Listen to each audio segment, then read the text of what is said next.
Il y a une vérité inconfortable que la plupart préfèrent ignorer. La vie ne s'arrête pas pour t'attendre pendant que tu épuises tes forces à essayer de tout contrôler. S'accrocher à chaque attente, se forcer à répondre à chaque stimulus, porter le poids de ce que tu ne peux pas changer. C'est le mécanisme invisible qui nous maintient épuisés, tendus, toujours en mode survie.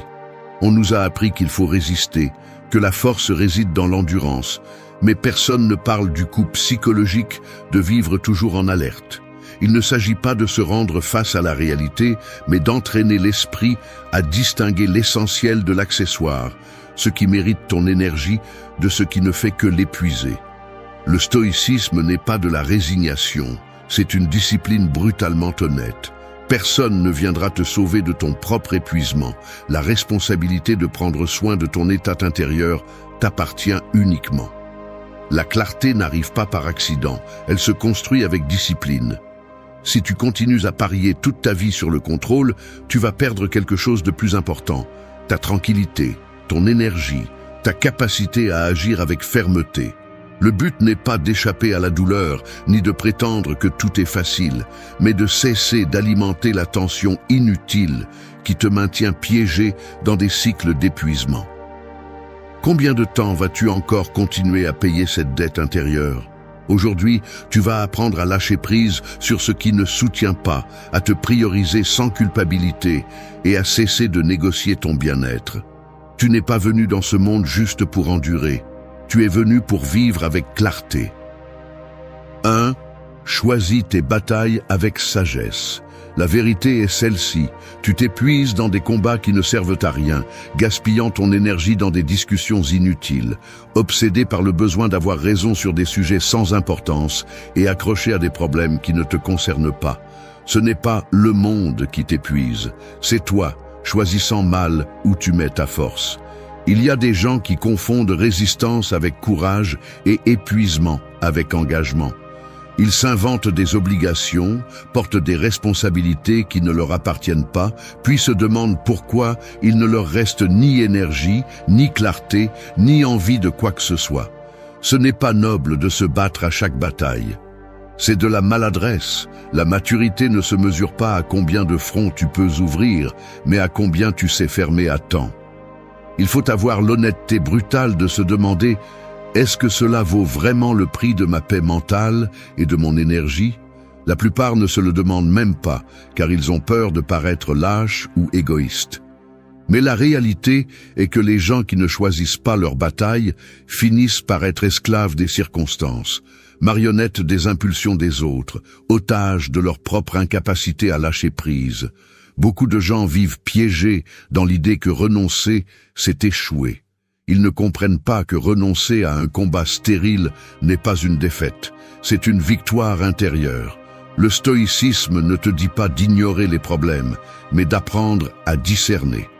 Te rends-tu compte combien de fois tu t'es épuisé pour des choses qui, au fond, ne changent rien d'essentiel dans ta vie? Tu as perdu des journées entières à ruminer des commentaires insignifiants, à essayer de convaincre ceux qui ne veulent pas écouter, à te défendre contre des attaques qui ne méritent même pas une réaction. Chaque fois que tu fais cela, tu hypothèques ton énergie vitale.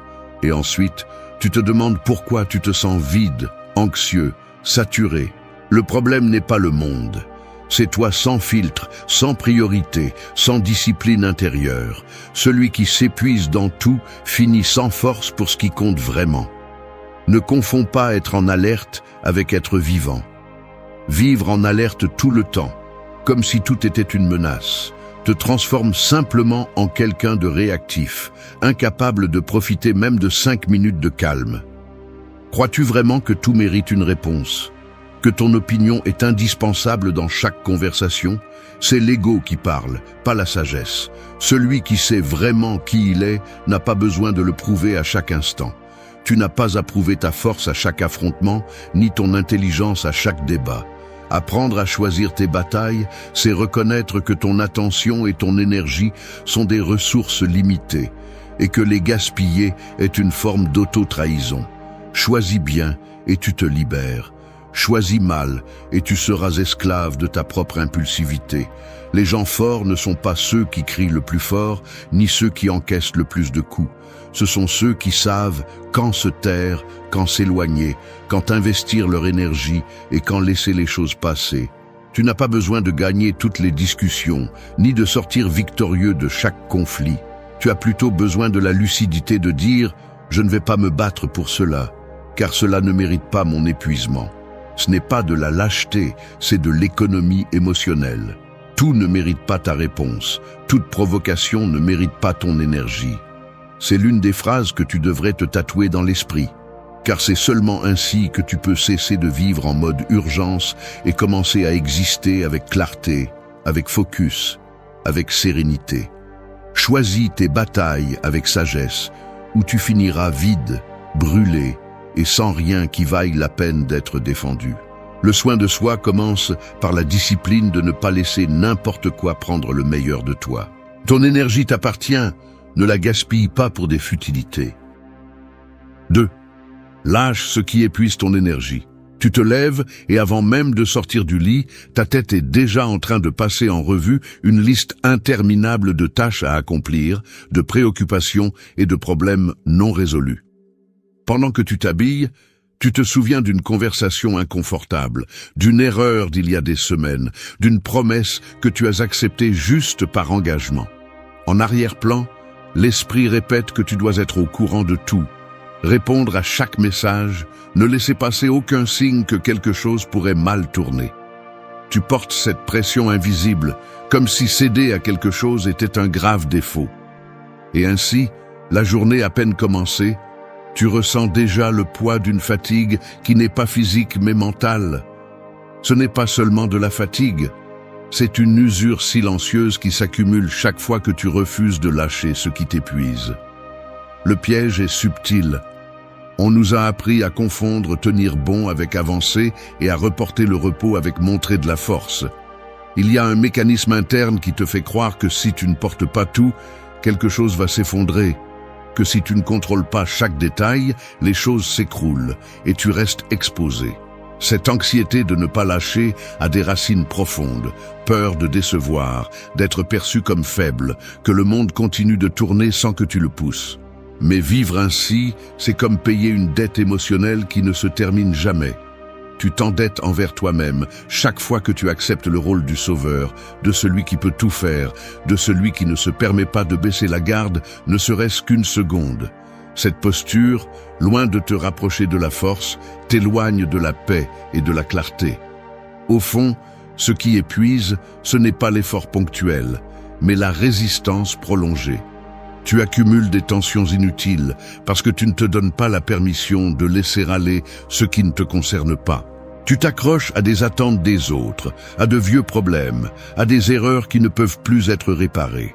L'esprit, sans discipline, reste accroché à l'analyse interminable, à la révision de scénarios qui n'existent pas, à l'obsession que seule la perte d'énergie peut te permettre de garder le contrôle. La vérité est plus simple et plus dure. Lâche ce qui te draine ou tu vas te vider de l'intérieur. Personne ne te rendra les heures mentales que tu gaspilles en culpabilité, en ressentiment, en essayant de changer ce qui est déjà passé. Lâche le besoin de comprendre chaque motif, de justifier chaque réaction, de toujours bien paraître. Tu n'as pas à déchiffrer la psychologie de tout le monde, ni à résoudre chaque conflit ouvert. Charger moins n'est pas être irresponsable, c'est commencer à être sélectif avec ton énergie. Les gens qui vivent épuisés ont souvent tendance à croire que se reposer est un luxe, alors qu'en réalité, c'est une obligation. Lâcher n'est pas perdre, c'est récupérer de l'espace intérieur. C'est une phrase que tu dois te rappeler chaque fois que l'esprit veut revenir à la tension automatique. Le stoïcisme t'invite à identifier ce qui t'appartient vraiment et ce qui n'est qu'un poids hérité des autres, de ton passé, de normes qui ne servent plus. La fatigue chronique ne se guérit pas par plus d'efforts, mais par des renoncements intelligents. Si tu as du mal à laisser aller, examine quelle est l'idée qui t'en empêche. Crois-tu que lâcher, c'est échouer? Que se reposer équivaut à abandonner?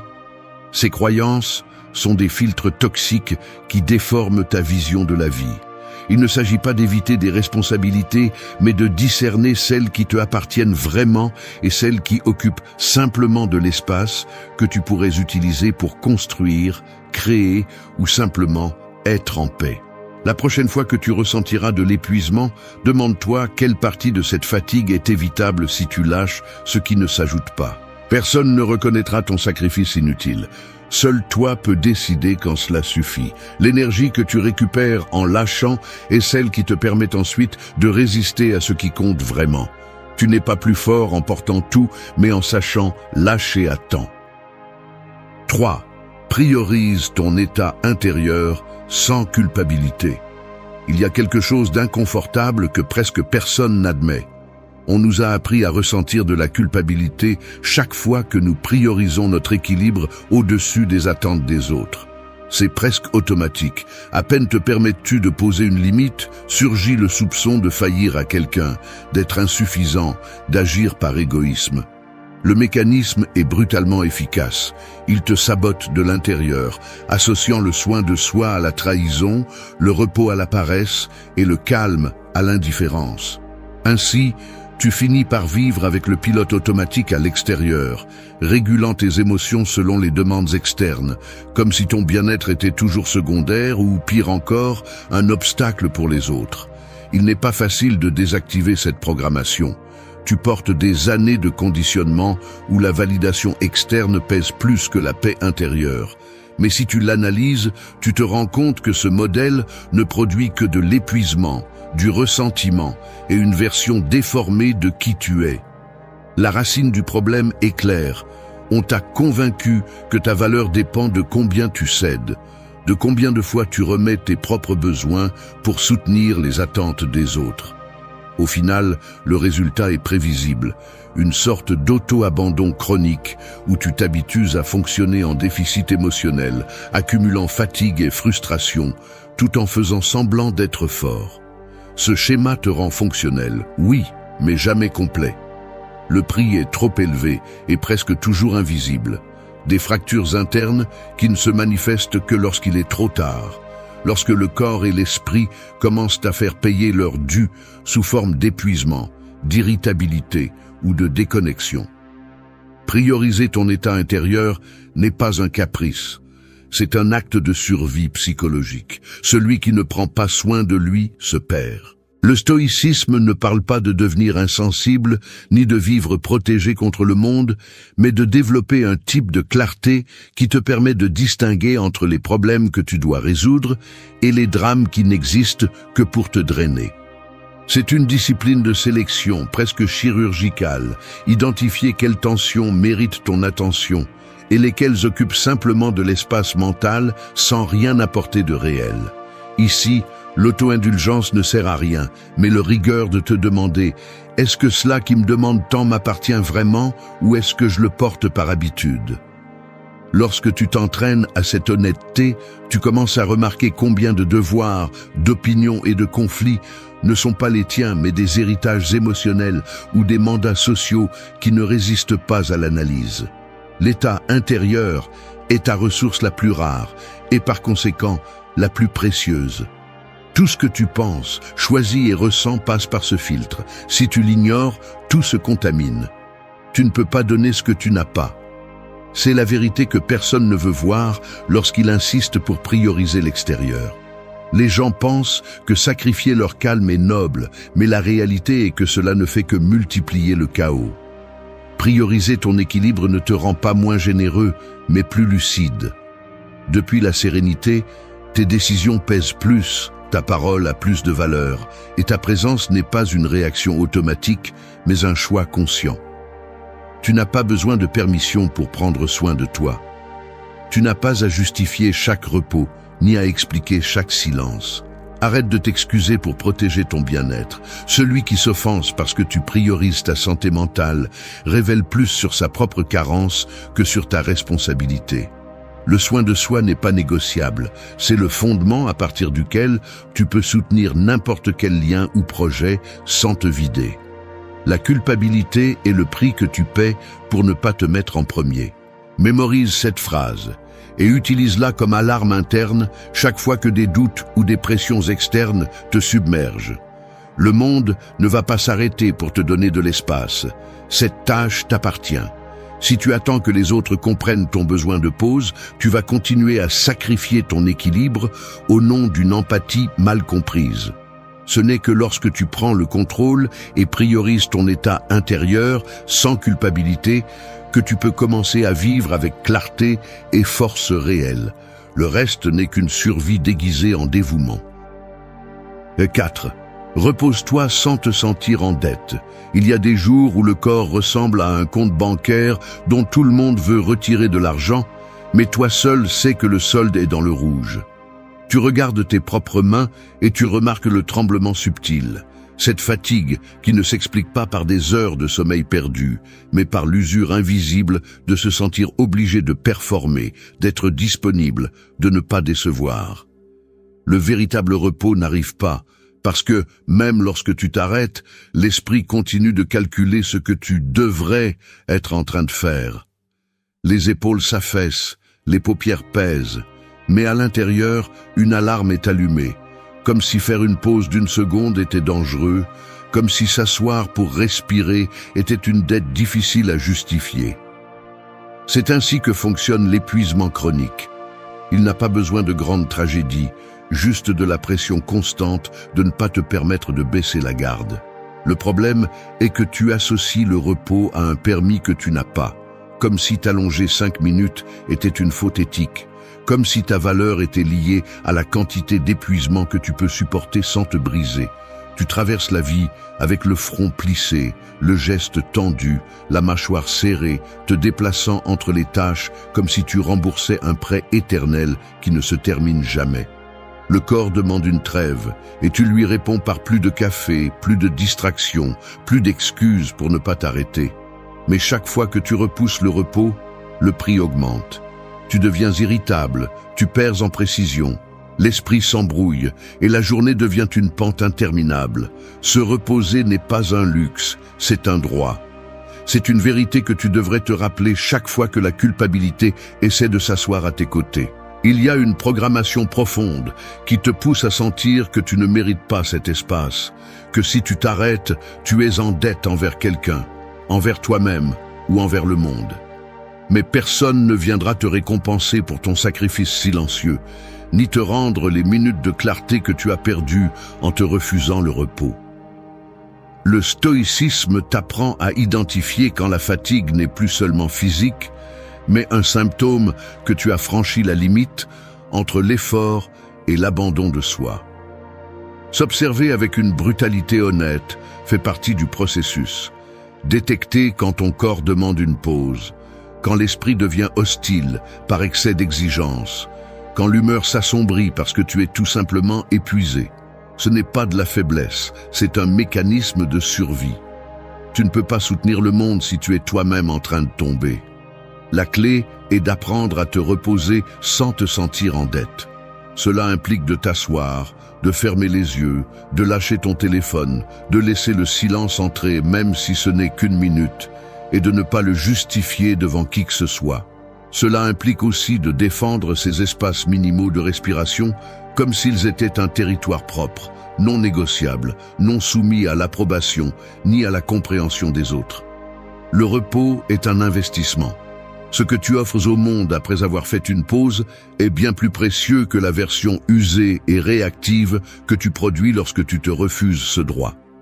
La discipline stoïque n'est pas seulement de tenir bon, mais de savoir quand s'arrêter à temps, quand dire « assez pour aujourd'hui » et de te maintenir dans cette décision même si la culpabilité te murmure à l'oreille. Apprends à voir tes limites comme des frontières nécessaires, non comme des échecs. Ressens le poids des exigences, mais reconnais que porter tout ne te rend pas plus fort. Cela te rend juste plus vulnérable à te briser de l'intérieur. Le repos opportun est une déclaration de dignité. Personne ne peut utiliser ton énergie sans ton consentement. Alors la prochaine fois que ton corps demandera une pause, ne négocie pas avec la culpabilité. Négocie avec ton propre avenir. Repose-toi sans te sentir en dette. C'est le véritable acte de respect de soi que la plupart des gens ne se permettent pas. 5. Limite les attentes, gagne en clarté. Les attentes gonflées sont la principale source de ta frustration. Ce n'est pas le monde qui te déçoit, c'est toi, exigeant que la réalité s'ajuste à tes idées comme si elle te devait quelque chose. Plus tu attends, moins tu vois. Je parie que tu reconnais ce mécanisme. Tu projettes comment les autres devraient agir, comment ta journée devrait se dérouler, quels résultats tu mérites si tu fais des efforts. Et quand la vie, avec sa brutalité neutre, ne répond pas à ces calculs, tu appelles cela de l'injustice. Ce n'est pas de l'injustice, c'est de la naïveté déguisée en plainte. Le plus grand auto-illusionnement n'est pas de croire aux promesses des autres, mais de croire aux attentes que tu fabriques toi-même sans aucune base réelle.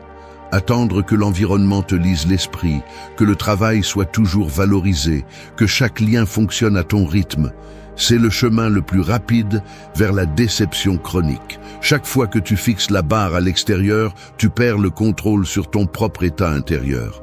C'est un piège. Tu remets la clé de ta tranquillité à des facteurs que tu ne peux pas maîtriser. Ainsi, tu deviens l'otage de l'imprévisible. Les gens répètent l'histoire selon laquelle il faut avoir de grandes attentes pour se motiver. Mensonge dangereux. Ce dont tu as besoin, c'est de clarté, pas de fantasme.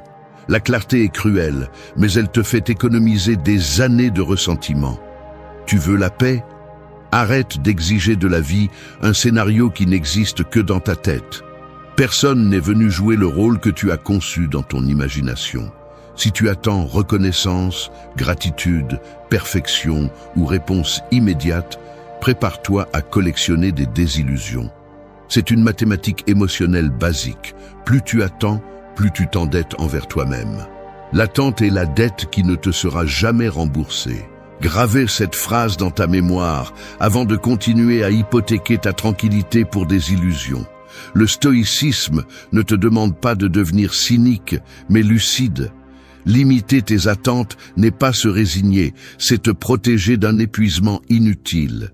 Il ne s'agit pas de baisser le niveau de ta vie, mais de cesser de parier toute ton énergie sur ce que tu ne peux pas contrôler. Jusqu'à quand vas-tu tourner en rond dans le même cercle de désillusion? Chaque fois que tu t'accroches au « devrait », tu te voles la possibilité d'agir avec intelligence. Celui qui attend trop vit dans une dette constante envers la réalité. Apprends à distinguer ce qui dépend de toi et ce qui se produit simplement. C'est cela, la maturité, c'est cela, le véritable pouvoir. La clarté pèse, mais elle libère. On ne t'apprendra pas cela dans aucun manuel de développement personnel, car la vérité est inconfortable. Personne ne te doit rien, ni ta famille, ni tes amis, ni l'univers. Accepte-le, et tu verras comment le volume de ton angoisse diminue. L'autopunition de vivre en attendant que tout se passe selon ton plan est une forme de sabotage. La maturité stoïque consiste à entraîner le muscle de l'acceptation, pas celui de la résignation. Il s'agit de voir la réalité telle qu'elle est, sans embellissement, sans distorsion. Lorsque tu limites tes attentes, tu nettoies le filtre mental qui déforme tes perceptions. Tu cesses de réagir comme un automate à chaque désenchantement et tu commences à répondre depuis la sérénité. Ce n'est pas de l'indifférence, c'est de l'intelligence émotionnelle. Celui qui exige moins de l'extérieur peut donner plus de lui-même, non pas parce qu'il se contente, mais parce qu'il ne perd plus d'énergie dans des guerres impossibles à gagner. Ce n'est que lorsque tu renonces à l'addiction d'attendre trop que tu retrouves le contrôle sur ce que tu peux vraiment changer. Tes décisions, tes limites, ton attitude. Ne confonds pas clarté et froideur. C'est le plus grand acte de respect de soi. Cesser de mendier de la validation et commencer à vivre dans la réalité, pas dans la fantaisie. 6. Concentre-toi uniquement sur ce que tu contrôles. La vérité est brutale. La plupart de tes souffrances naissent parce que tu insistes à essayer de contrôler ce qui n'a jamais été entre tes mains. Tu te fatigues à planifier chaque détail, à anticiper les réactions des autres, à exiger des résultats parfaits et à imaginer que si tu t'efforces suffisamment, tu pourras diriger le cours de tout ce qui t'importe. c'est une illusion coûteuse. Derrière cette tentative de contrôle se cache une anxiété constante, la peur que la vie dévie de ton scénario, la frustration qui s'accumule lorsque la réalité ignore tes attentes. Ton esprit, entraîné à chercher la sécurité dans l'extérieur, active des mécanismes de surveillance qui n'augmentent que la fatigue mentale. Tu repasses ce qu'ils ont dit, ce qu'ils ont fait, ce qui pourrait arriver si tu n'interviens pas. Et pendant que tu consacres ton énergie à l'imprévisible, tu négliges la seule chose que tu peux vraiment gouverner, tes décisions, ton attitude, tes limites. Cet élan de vouloir tout contrôler est un piège subtil. Il te fait sentir productif et responsable, mais au fond, il ne nourrit qu'un sentiment d'impuissance. Chaque fois que tu perds de vue ce qui dépend de toi, tu deviens vulnérable aux fluctuations des circonstances, esclave des émotions des autres, otage de l'incertitude. Tu ne t'en rends pas compte, mais cette habitude de surveiller ce que tu ne peux pas changer est le mauvais muscle. Tu entraînes l'inquiétude, l'anticipation et l'épuisement, au lieu de renforcer l'acceptation et l'action sur le concret. Tu n'as de pouvoir que sur ce que tu choisis et sur la façon dont tu réagis. Cette phrase devrait être tatouée dans ton esprit chaque fois que l'anxiété te pousse à essayer de contrôler le monde. La racine de ce mécanisme est psychologique. La peur de perdre le contrôle naît de la peur de la vulnérabilité, de l'erreur, de la sensation que la vie peut tourner sans te prévenir. On nous éduque à associer l'échec à un manque de prévoyance, comme si la perfection était une option réelle. Mais la vérité est autre.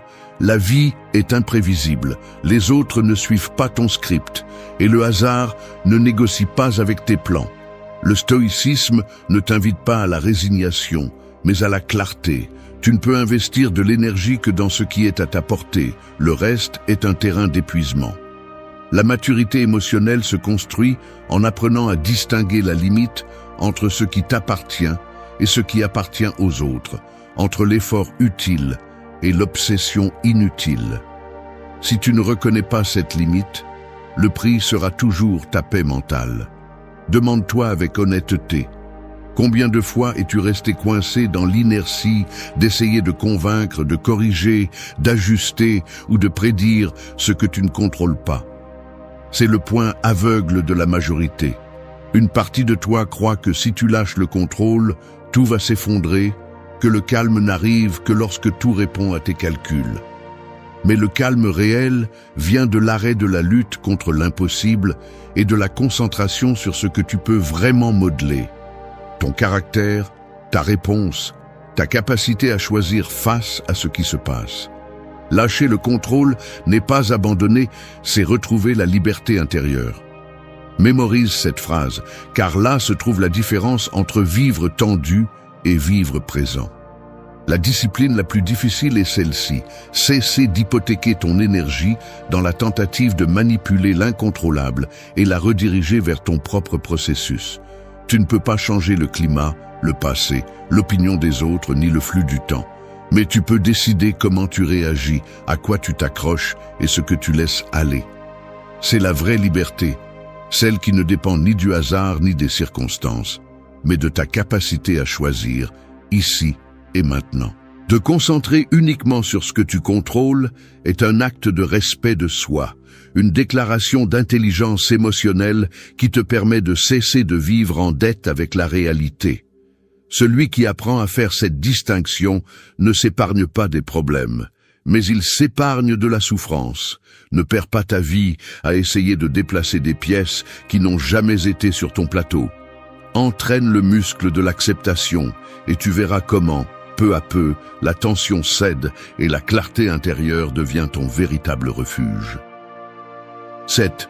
Pas tout mérite une réponse immédiate. Tu es en train de consulter ton téléphone pendant que tu fais la queue pour payer et 3 messages urgents du travail, 2 réclamations familiales et une notification indiquant que quelqu'un attend ta réponse dans un groupe apparaissent sur l'écran.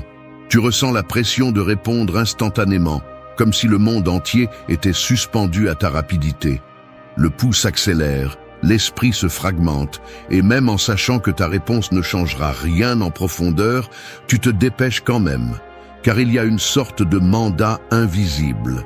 Tout doit être traité comme une priorité maximale. Ce réflexe n'est pas le fruit du hasard. C'est le résultat d'années d'entraînement du cerveau à réagir sans pause, transformant tout stimulus en une urgence. Mais si tu regardes de près, cette compulsion à répondre immédiatement ne te donne pas de contrôle. Elle te prive seulement de clarté. La réaction automatique devient une fuite constante d'énergie et pire encore, elle te vole la capacité de distinguer l'important de l'accessoire. L'esprit humain fonctionne selon un principe de base. Plus tu prêtes attention à des stimuli sans filtre, moins tu approfondis chacun d'eux. Le coût caché est énorme. Répondre à tout instantanément entraîne un muscle d'urgence qui te maintient coincé à la surface, incapable de faire une pause, de réfléchir ou de prioriser. L'urgent dévore l'important. Il ne s'agit pas seulement de messages, mais de la façon dont tu te rapportes à toute demande externe. Une opinion qui te dérange, un commentaire sur les réseaux, une demande inattendue. Le schéma est toujours le même. Stimulus, réaction, fatigue. La conséquence est prévisible, bien que peu de personnes la reconnaissent. Tu finis par vivre en mode réactif, hypothéquant ton attention et ton état intérieur à chaque interruption, comme si répondre rapidement était synonyme de responsabilité ou de valeur personnelle. Mais la réalité est autre. Celui qui répond à tout immédiatement finit par être esclave de son environnement et perd le pouvoir de décider où mettre son énergie. Ce mécanisme a des causes profondes. Socialement, on récompense celui qui ne laisse jamais un message sans réponse, celui qui est toujours disponible, celui qui ne se permet pas une seule minute de pause. On associe immédiateté à efficacité, réponse instantanée à engagement. Mais cette équation est toxique. L'esprit a besoin de temps pour traiter, digérer et filtrer ce qui mérite une réponse et ce qui ne le mérite pas. Si tu réponds à tout sans filtrer, tu te voles toi-même l'opportunité de penser, de discerner, de choisir l'impact réel de tes mots ou de tes silences. Le résultat est la fatigue cognitive. Ta capacité de concentration s'affaiblit, l'anxiété grandit et l'épuisement devient chronique. Tu ne t'en rends pas compte, mais avec chaque réponse automatique, tu cèdes un peu plus de ton propre gouvernement interne. Le stoïcisme le comprend bien. Pas tout mérite ta réaction, encore moins ta réaction immédiate. La discipline réside dans le fait de maintenir la pause, de laisser passer l'impulsion et ensuite de décider depuis le calme. Faire une pause n'est pas de l'indifférence, c'est une stratégie. Chaque fois que tu choisis de ne pas répondre tout de suite, tu entraînes le muscle de la clarté, tu renforces ton autonomie et tu récupères le droit de filtrer ce qui mérite ton attention. La hâte est l'ennemi du jugement. Cette phrase devrait t'accompagner chaque fois que l'environnement exige de l'urgence. Seul celui qui maintient le silence peut donner une véritable réponse, pas une décharge impulsive. Le premier pas est de reconnaître le schéma. Chaque fois que tu ressens la pression de répondre, arrête-toi et demande-toi si cette urgence est réelle ou simplement héritée de l'extérieur. Le suivant est de décider. Est-ce que cela apporte quelque chose ou cela alimente-t-il simplement la chaîne de réactions vides? La plupart des conflits inutiles, des malentendus et des épuisements émotionnels naissent de réponses précipitées. Apprendre à retarder la réaction est une forme de respect de soi. Pas tout mérite une réponse immédiate. Le véritable pouvoir réside dans le choix du moment et de la manière dont nous répondons. Maintiens la pause, gagne en clarté. Tu n'es pas un reflet conditionné. Tu es la somme de tes décisions, pas de tes impulsions. 8. Accepte la réalité. Agis avec fermeté. Parfois, je me surprends à serrer la mâchoire pendant des heures, le cou tendu, les yeux fixés sur un écran qui reflète une vie que je ne contrôle pas toujours. Il y a une fatigue étrange dans les épaules, une pression qui ne disparaît pas même si je m'assois un moment pour respirer. Ce n'est pas seulement de l'épuisement physique, c'est cet épuisement qui résulte de la tentative constante de négocier avec la réalité, de chercher un angle d'où les choses feraient moins mal ou s'ajusteraient à ce que j'attendais. Le corps reçoit le message avant l'esprit, le poing fermé, la respiration courte, les gestes brefs et mesurés, comme si chaque mouvement devait être à la hauteur d'un combat qui ne finit jamais. J'ai perdu des heures à discuter avec des faits accomplis, à revoir ce que je ne peux pas changer, espérant que le monde me donne un signe que je peux baisser ma garde. La vérité est celle-ci, la réalité ne négocie pas. Peu importe combien de fois tu réécris le scénario dans ta tête, il y a des choses qui sont simplement. Faire semblant qu'elles n'existent pas ne fait qu'aggraver le poids. Résister est une forme d'auto-tromperie qui se paie en fatigue et en frustration. Accepter la réalité n'est pas de la résignation, c'est l'acte le plus brutal d'honnêteté. Tu le vois dans des détails minimes. La notification qui ne contient pas les mots dont tu as besoin, la conversation qui se termine sans réponse, le résultat qui ne correspond pas à tes efforts. La tentation est de se battre, de chercher des coupables, d'imaginer des scénarios alternatifs. Mais le corps le sait avant toi, il se rétracte, se durcit, s'épuise. Accepter, c'est lâcher ce réflexe de se battre contre l'inévitable. C'est regarder le fait froid, le fait concret, et cesser d'investir de l'énergie à changer ce qui est déjà scellé. Les mains qui s'ouvrent au lieu de se fermer, les épaules qui se relâchent, même si la journée n'a pas changé. C'est là que commence à se libérer de l'énergie pour ce que tu peux vraiment transformer. Agir avec fermeté est l'opposé de rester paralysé face à ce qui ne peut pas être contrôlé. Il ne s'agit pas d'adopter une posture rigide, ni de se durcir pour toujours. C'est une question de concentration. Tu acceptes ce qui ne dépend pas de toi, mais tu ne restes pas immobile face à ce que tu peux bouger. Le geste change. Ce n'est plus le froncement de sourcils de celui qui résiste, mais le regard clair de celui qui se permet de décider. Il y a des jours où la seule fermeté possible est de prendre une décision minimale. Répondre calmement, lâcher une attente, mettre une limite, même si la voix tremble. Le corps répond, le dos se redresse, le pas devient plus ferme, la respiration se fait plus profonde. Il n'est pas nécessaire de résoudre la vie en un seul mouvement. Il suffit de ne pas se distraire en s'épuisant dans l'impossible. L'acceptation n'est pas de la passivité, c'est le point de départ pour une action intelligente. Le stoïcisme enseigne que le véritable contrôle réside dans ce que tu choisis de faire avec ce que tu es amené à vivre, pas dans la manipulation du plateau du monde. Tu peux voir quelqu'un qui n'accepte jamais rien. Il vit tendu, cela se voit dans ses gestes, dans ses longs silences, dans son incapacité à profiter du peu qui est sous son contrôle. En revanche, celui qui accepte et agit à partir de là gagne une solidité intérieure qui se perçoit même lorsque tout va mal à l'extérieur. La réalité ne demande pas la permission. C'est une phrase que tu dois garder à l'esprit lorsque l'esprit s'accroche à ce qu'il ne peut pas changer. Et une autre, la fermeté, c'est choisir où mettre ta force. Au final, accepter la réalité et agir avec fermeté ne te rend pas invulnérable, mais cela te fait économiser l'épuisement de te battre contre des fantômes. L'énergie que tu cesses de perdre dans la résistance se transforme en clarté, en action concrète, en calme, qui ne dépend pas du résultat. Cesser de négocier avec ce qui ne bouge pas est le premier pas pour faire bouger ce qui compte vraiment. C'est la véritable liberté, regarder la réalité en face, sans filtre, et décider comment tu vas répondre. Merci d'être resté jusqu'à la fin de la vidéo. Si vous avez tout vu, commentez « Je suis stoïcien » comme notre signe secret, indiquant que vous êtes un véritable apprenant du stoïcisme. N'oubliez pas de vous abonner et de liker la vidéo si elle vous a plu. Rendez-vous dans la prochaine vidéo et rappelez-vous, continuez à cultiver votre esprit stoïque.